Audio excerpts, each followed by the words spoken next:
Sales are strong. You have lots of orders coming in. Now, you need to get them through production.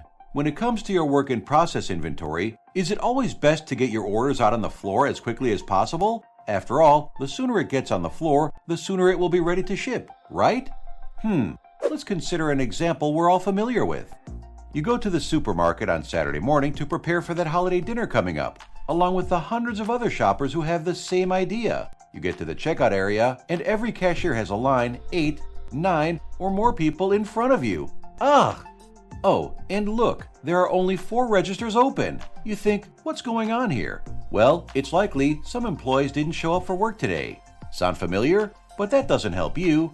What if you went to the store Monday evening? You arrive and find there's about 10% of the shoppers in the store. This time, you zip through the store and get to the checkout to find there's only one other customer in front of you.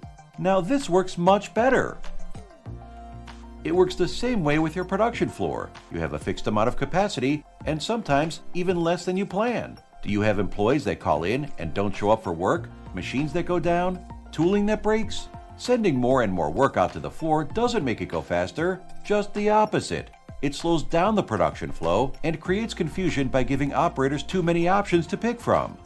Protected Flow Manufacturing from Lilyworks is changing the way production managers and schedulers work. PFM focuses on increasing the flow through your shop. It tells you when to release jobs to the production floor, and PFM provides you and your employees with clear job priorities.